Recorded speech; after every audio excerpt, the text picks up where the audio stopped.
Hey guys, welcome back to my channel. Today's video is the first in my Cross Stitch 101 series. Today's video is how to read a cross stitch pattern.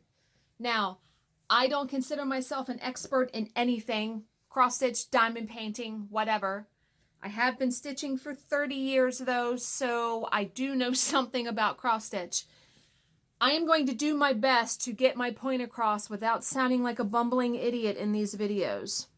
Because I find trying to show or explain or teach someone something is not easy to get your point across in a clear, concise manner. I'm going to do the best I can. That's all I can say. So, this is a free pattern offered by the Cricut Collection. So, perfectly okay to show the pattern, and I am going to be stitching this actually. So as this series goes on, I will be using this pattern to show you the different other videos that I'm going to do. So a cross stitch pattern is basically just a grid, as you can see, made up of tiny squares. The chart should contain all of the information that you need to be able to start, work on, and complete a cross stitch pattern. The squares on the chart correspond to the squares on your fabric, okay? And every square on your chart that has a symbol represents either a stitch or a bead. So, if I was picking this up to start it, first I would look at what size is this pattern? Because you need to know the size of the pattern so you can have your fabric be the right size. Now, most patterns, depending on what size fabric you stitch on, you stitch 2 strands of thread over 1 if you're stitching on Aida, or over 2 if you're stitching on linen or even weave. And that will be in future videos. I will show how to do that. And I already actually have videos on my channel about a lot of these topics. I did them a while ago, like last year at some point. I did a lot of tutorials. So I'm trying to think what would be the, okay, so the size. The size of this, 63 wide, that means 63 stitches wide by 76 stitches high. Now what I do, now they gave it to you. Sometimes they do not give it to you what the size is in inches. They'll give you usually the size of the fabric that the model was stitched on. And it's not always the fabric that you will use.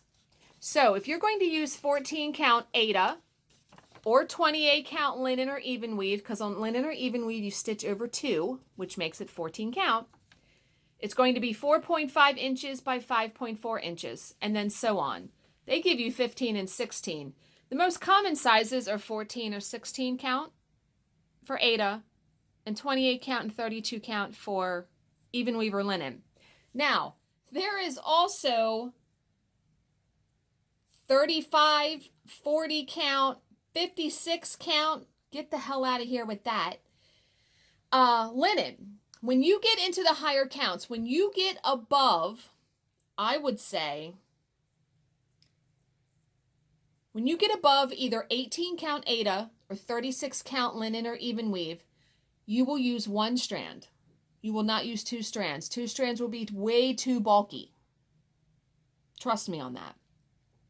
So I am going to be stitching this on 28 count even weave, which I don't even have yet, but I'm going to be stitching it on even weave. So my size will be 4.5 by 5.4. I will probably use a piece of fabric that is 13 by 17 or 13 by 18, which is considered a fat eighth, and that will be in a future video too. I will go through fabric. The next thing I'm going to look at, so let's say, okay, we understand this part. I've picked out my fabric. The next part is you want to look and see what colors are required. The color code, every chart will have a key. These symbols correspond to the symbols in the chart. And then next to it will be DMC. They have DMC and anchor.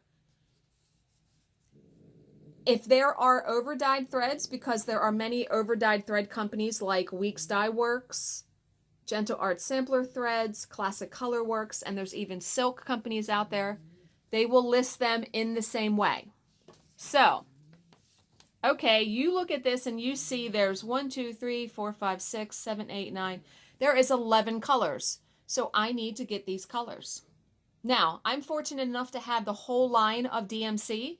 So I just literally go to my box and pull these out.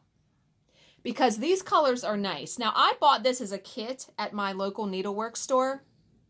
So I already have all of the threads and everything. Next, if you look here, you see that this chart requires 5 Jabco buttons. Jabco stands for Just Another Button Company.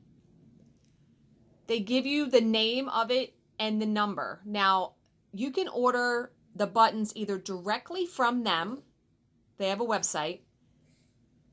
123 Stitch sells a lot of their buttons. Like I said, I have the kit, so the buttons came in the kit. But it tells you how to attach the buttons, which, like I said, I will show in a future video. If you see here, it also shows that there is back stitch and what color you should stitch the back stitch in. Okay. The grid lines, now this one doesn't really have it, but the grid lines are usually set up, they're usually dark and set up in 10 by 10 squares. 10 this way, 10 that way, which one 10 by 10 square would be 100 stitches. So, each chart should also tell you the center of your fabric. You don't have to start in the center. I like to, just so the project is centered on the fabric. However, you can start from the corner. Some people like to start from the bottom right. If I'm going to start from the corner, I would start from the top left. And what you would have to do is just make sure you have enough fabric that if you're going to start, let's say here, you have to be able to fit all of this on your fabric. Do you know what I mean? Like, you have to have big enough fabric. So, let's say you were going to start, okay, here are the arrows. Here's an arrow, and here's an arrow. Where is it? Okay, it's on this side, I'm sorry. Here's an arrow, and here's an arrow, and you just follow the arrows in. I usually take my needle, and when I find it, I'll highlight it so I know, and it looks like it's going to be right about there, which would be the center. So that symbol is an X. Let's say we were going to start in the center. You say, okay, what color corresponds to that X symbol in the key? If you go to the key, it is DMC 3042. So you would pull that out. Now I would probably stitch all of the words right here first because that symbol is there. Do you know what I mean? Like, it's easier for me to do it that way. Okay. Now charts can also be in black and white like this one, or they can be in color. I don't have a free color chart to show you, but if the charts are in color, they also have symbols and correspond to a key. You're just going to be able to see what it's going to look like more accurately on your fabric because you're going to see the color, if that makes sense.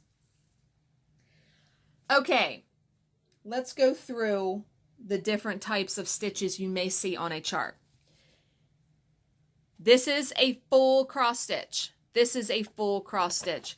There are no fractionals in here. It's all full cross stitches, but then these lines, see these lines? This is considered back stitch.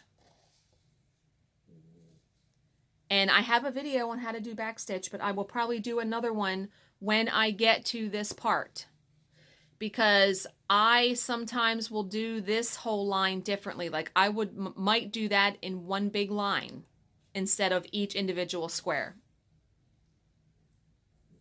And then these symbols, and they don't show you, this is where a button goes. This is where a button goes. Now, you can also refer to the color picture, which I don't have it right in front of me. And it would show you that a button goes here, a button goes here.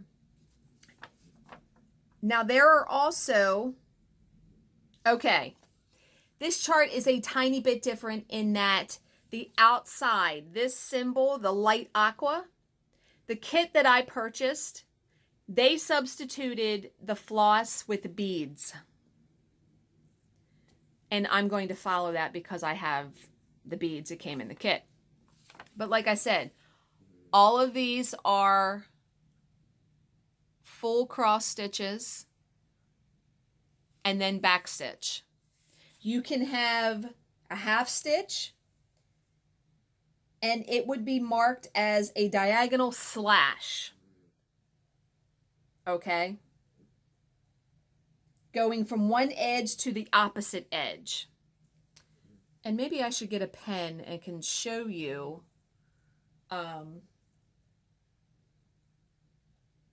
Yeah, let me get a pen. Let me pause for 1 second. Okay, I'm going to try to get you guys in here a little closer. I'm going to mark up here to show you what a fractional stitch would look like. Instead of having the normal symbol right here, it may look like this. Okay? Would it look like that? I should have pulled a Mirabilia pattern and showed you.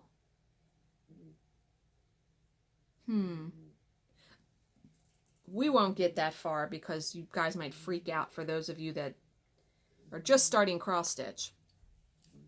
But that could be a fractional stitch. And then 3/4 stitch could look like this.